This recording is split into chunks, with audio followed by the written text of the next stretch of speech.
So idan kana buƙatar ka sauke ChatGPT za ka tafi Google Play Store kamar yadda ka gana shiga, sai ka rubuta ChatGPT. Kana ta wurin saduwa ka rubuta ChatGPT ne kuma ne? So zai fito ma da shi kamar haka. Ka gana a funfun nike saboda ni na riga na sai da komai. So kai za ka yi downloading sai ka zo ka yi open. So yanzu za mu je mu yi open.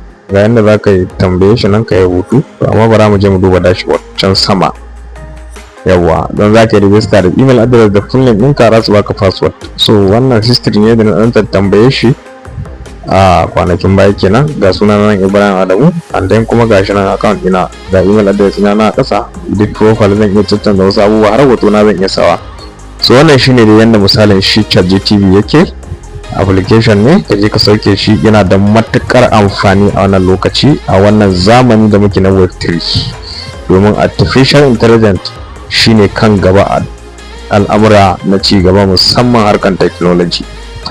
So nan ba za mu tambaye shi wasu dan abubuwa wanda kila in muka ci sa'a ya ba mu ansa ya dan kore mana wasu wasi.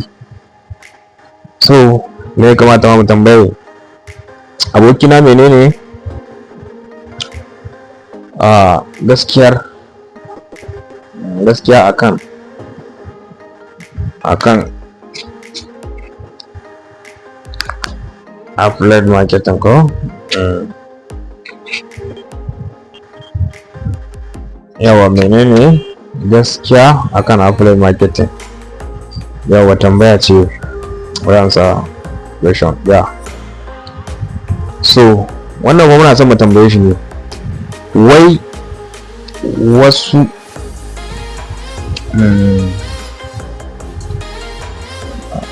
na faɗi cewa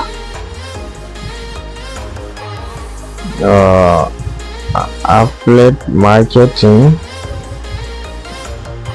scam ne. Yes, scam ne. To bari mu danna mai tambaya. Ga wani dan aro na sama, shi zaka taba duk abin da ka tambaye shi. Yanzu da Hausa na tambaye shi, bara mu ga wani zuwa da imamu.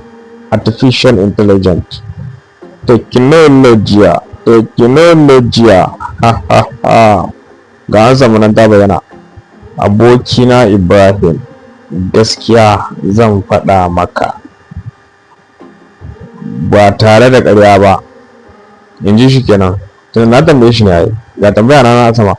Affiliate marketing ba scam bane, amma ana yin scam da sunansa. Ga yanda gaskiyar take a sauƙaƙe. Menene affiliate marketing? Gaskiya affiliate marketing hanyar kasuwanci ce ta halal, inda kana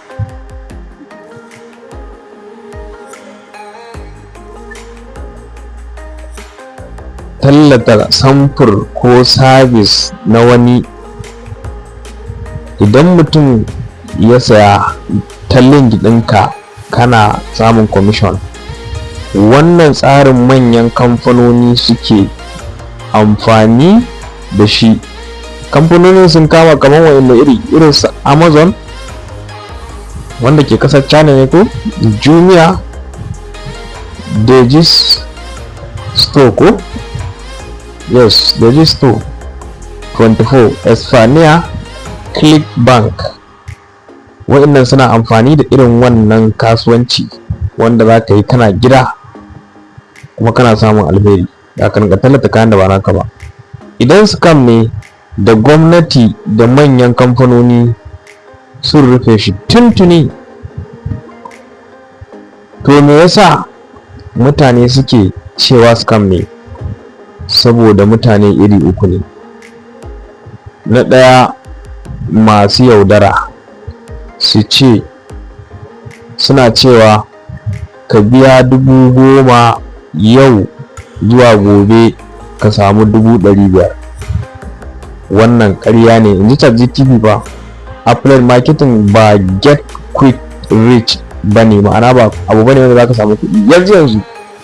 Mutane da ba su yi haƙuri ba sun shiga ba su yi ad ba, ba su yi content ba, ba su yi copywriting ba, sun daina cikin mako ɗaya sai suka ce scam ne, sai su koma suna cewa scam ne. ma'ana abinda aka koyar da su aka ce za su koye shi, ba su koya suka yi aiki da shi ba balle su samu kuɗin, kuma sai su koma suna cewa ai damfara ce, yaudara ce. abubuwan nan sun yi scamming ɗin kansu kenan. Wasu platform ɗin na bogi ne, fake account, fake dashboard, fake withdrawal, kamar irin su platform da ake yi wanda za a ce kasa 10,000 wai ka rinka tax ka zo ka withdraw ɗin kuɗi, gashi kana kallo ka yi withdraw amma ba abin da zai shigo account ɗinka, shine fake withdrawal ɗin kenan. wannan su ne scam, ba affiliate marketing ba. gaskiya in ji ChatGPT kenan, affiliate marketing halal ne, yana buƙatar ilimi da haƙuri, ba kowa ke yin nasara ba, ba saurin yin kuɗi ake ba, kamar kasuwanci, noma, tuki. har ya ƙara da cewa kai ma truck driver ne ka sani, ma'ana ni kenan mai tambayan. alamar affiliate na gaskiya, ma'ana alaman affiliate na gaskiya babu alƙawarin arziki cikin gajeren lokaci. ma'ana idan mutum zai tallata ma digital product ba zai ce ma yanzu za ka samu kuɗi, inda na gaskiya ne. samfuri na gaskiya, commission a rubuce, taimako da training, mutane na gaske suna earning. shawara ta ƙarshe, musamman kai ni kenan, tunda kai affiliate marketer ne, kana yin Facebook ad, kana sayar da digital product, kai kana kan hanya madaidaiciya, amma ka guji haifa, ka koyar da gaskiya, ka gina trust, ma'ana yarda. idan kana so zan baka reply message da zaka tura wa duk wanda ya ce affiliate marketing scam